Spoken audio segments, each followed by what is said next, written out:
Bismillahirrahmanirrahim. Assalamualaikum warahmatullahi taala wabarakatuh kepada semua anak murid Ustazah Darjah 2 Sekolah Agama Kampung Kenangan Dato' An. Apa khabar semua? Ustazah harap semua sihat-sihat walafiat. Okay, insyaAllah hari ini kita akan belajar subjek ibadat pelajaran 4 yang membawa tajuk Adzan dan Iqamah. Okay, kita akan pergi seterusnya.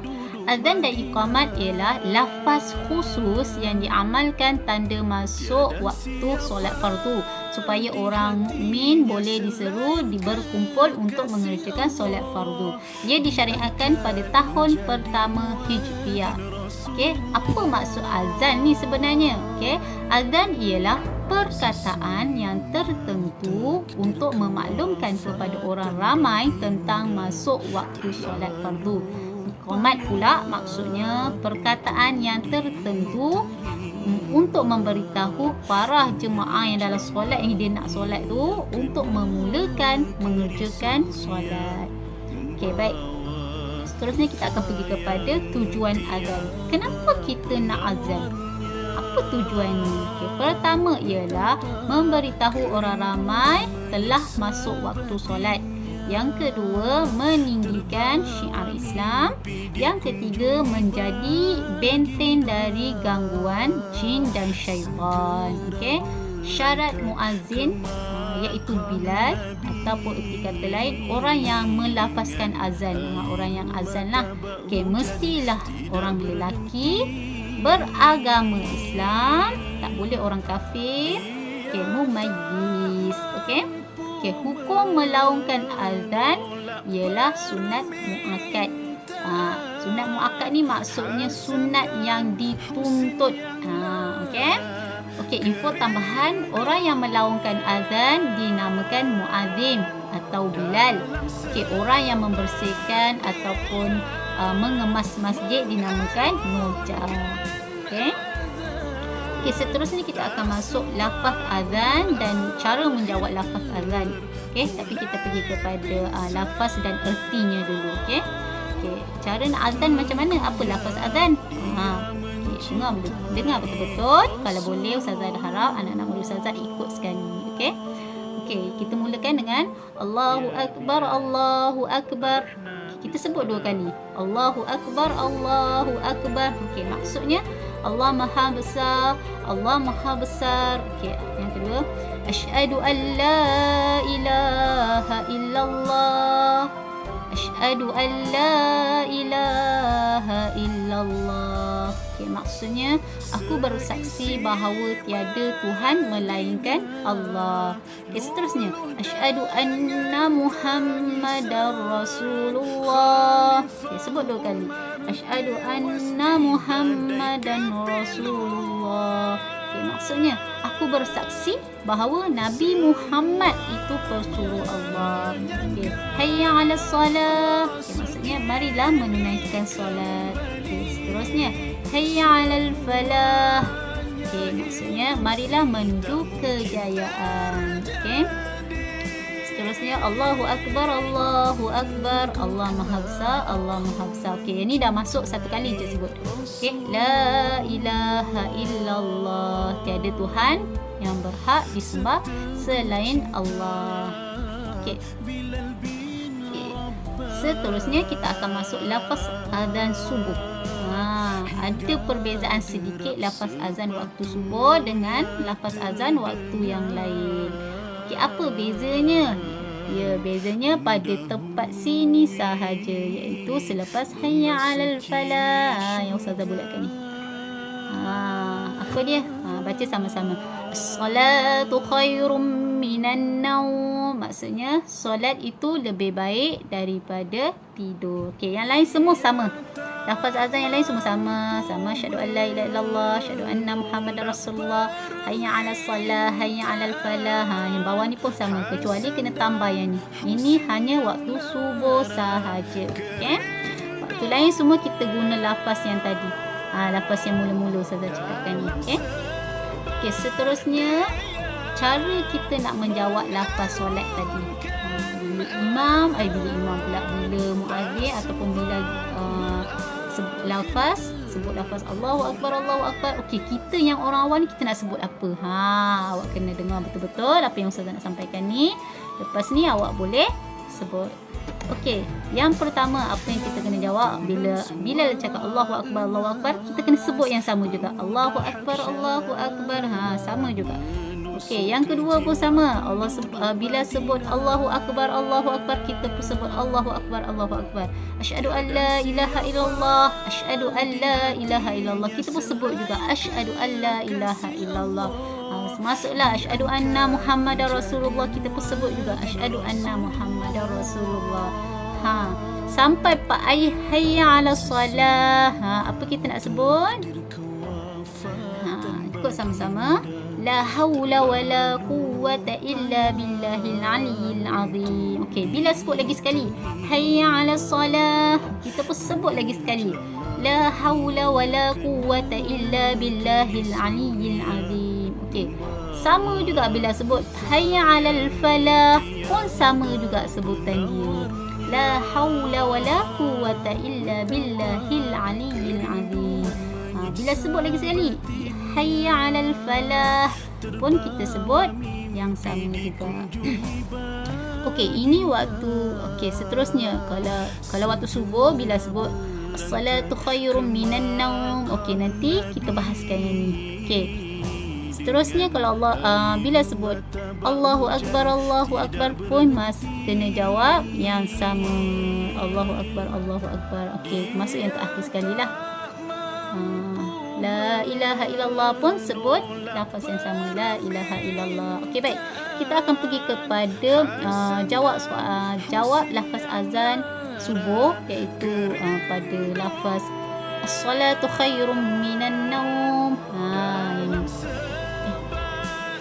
Okey, as-salatu khairum minan naum. Bila azan Bilal sebut as-salatu khairum minan naum, apa kita nak jawab? Ini. Sadaqta wa bararta wa ana ala dhalika minasy syahidin. Okey, tapi nak ambil ringkas macam ni pun boleh. Okey, saya selalu sebut sadaqta wa bararta. Okey, yang baiknya sebutlah panjang. Sadaqta wa bararta wa ana ala dhalika minasy syahidin. Okey, baik, faham? Saya harap semua faham. Okey, seterusnya kita akan masuk kepada doa selepas azan atau iqamah dan iqamah. Sama je, azan dan iqamah sama je doanya. Okey. Mula-mula kita kena buat apa? Selawat ke atas Nabi. Allahumma shalli ala sayyidina Muhammad. Lepas tu baru kita baca doa berikut. Itu dia doanya. Okay. Allahumma rabb hadhihi da'wati tammah was-salatil qa'imah ati sayyidina Muhammadanil wasilata wal fadilah wasyarafa wad darajatal 'aliyatar rafi'ah wa ba'athu maqaman mahmudanil ladzi wa'addah innaka la tukhliful mi'ad.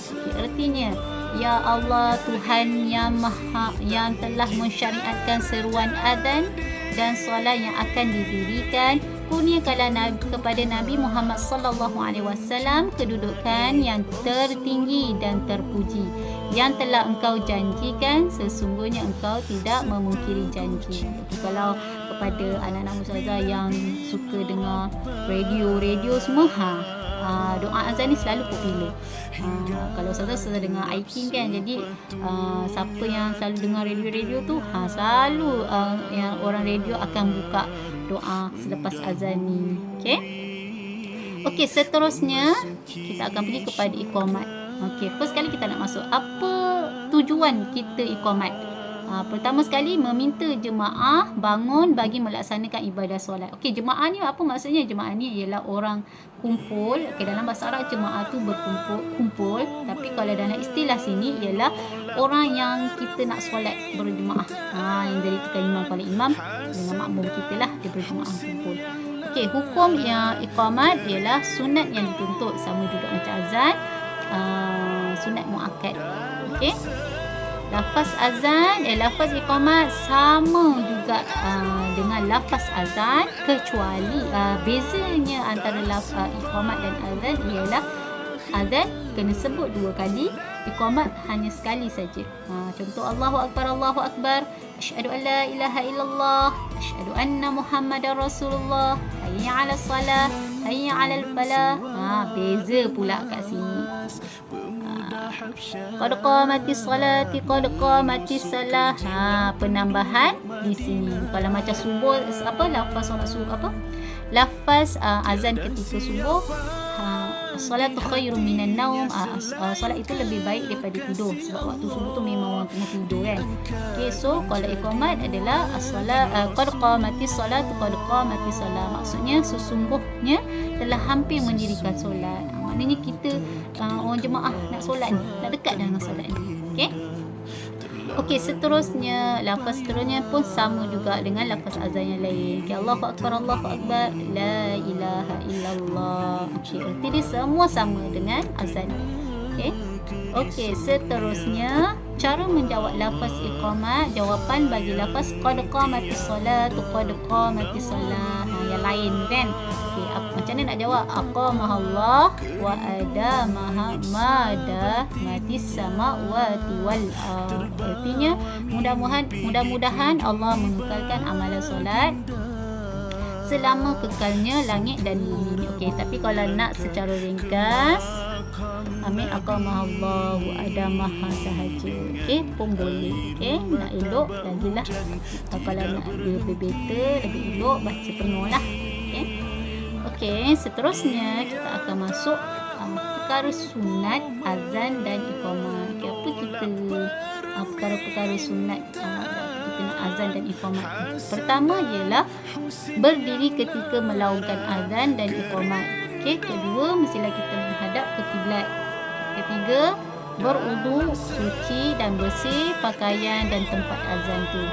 Okey, keempat, memasukkan hujung jari telunjuk ke dalam kedua-dua lubang telinga.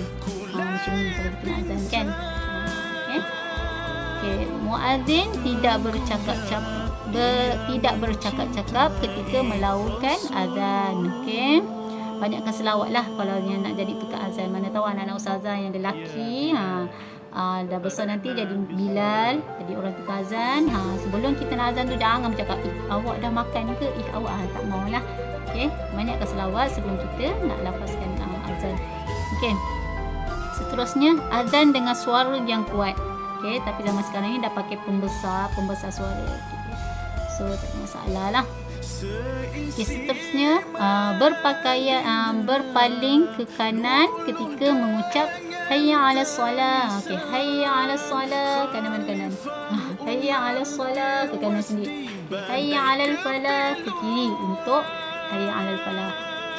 Seterusnya menyebut kalimah dengan tertib. Tak boleh terbalik-balik. Allahu Akbar, hayya 'alas solah, asyhadu an la ilaha illallah. Tak boleh. Kena ikut dia punya susunan. Baiklah. InsyaAllah setakat ini saja pembelajaran kita pada hari ini. Semoga apa yang Ustazah sampaikan ni awak boleh manfaatkan ilmunya. Setakat itu saja daripada Ustazah. Assalamualaikum warahmatullahi wabarakatuh.